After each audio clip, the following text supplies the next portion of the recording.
ស្បូនអាចធ្វើការរួមភេទបានអត់អាចគេងនៅជាមួយនឹងដៃគូរបស់យើងបានអត់អញ្ចឹងមែនតើទៅលើបញ្ហាសុទ្ធស្បូនបងប្អូននៅតែអាចគេងនៅជាមួយនឹងដៃគូរបស់បងប្អូនបានធម្មតាគ្រាន់តែថាវាអាចនឹងមានផលរំខានដែលធ្វើឲ្យយើងនឹង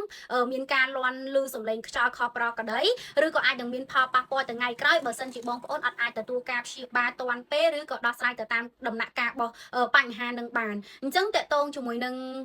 ការសុទ្ធស្បូនវាមានរហូតដល់4ដំណាក់កាលដែលដំណាក់កាលទី1ដំណាក់កាលទី2គឺបងប្អូនអាចនៅគេងនៅមួយដៃគូរបស់បងប្អូនបានធម្មតាទេគ្រាន់តែវាមានផលរំខានប៉ុន្តែបើបងប្អូនស្រិតដល់ដំណាក់កាលទី3ដំណាក់កាលទី4ហើយដូចនៅក្នុងរូបភាពបែបនេះគឺបងប្អូនអាចធ្វើការគេងនៅជាមួយនឹងដៃគូរបស់បងប្អូនបានទេអញ្ចឹងរោគសញ្ញាបែបណាដែលបញ្ជាក់ថាស្ត្រីកំពុងមានបញ្ហាសុទ្ធស្បូនមួយគឺស្ត្រីឧស្សាហ៍ឮសំឡេងខ្យល់តាមទ្វារមាសញឹកញាប់នៅពេលដែលបងប្អូនរាល់ពេលដែលបងប្អូនធ្វើចលនាពេលដែលបងប្អូនដេកដើរឈរអង្គុយជាពិសេសនៅពេលដែលបងប្អូនគេងនៅជាមួយនឹងដៃគូគឺឧស្សាហ៍លាន់ខ្យល់តាមទ្វារមាសលាន់ដូចផោមខោប្រោក្តីនេះគឺធ្វើឲ្យបងប្អូននឹងមានបញ្ហាពិបាកនៅក្នុងការនោមញឹកនោមសល់នោមដូចនោមទាស់តិចនោមខប្រក្តីដែលធ្វើឲ្យបងប្អូននឹងមានផលរំខាននឹងលាយឡំជាមួយនឹងរោគសញ្ញាធ្លាក់សរមាស់ធំក្លិនក្តៅកាហាយ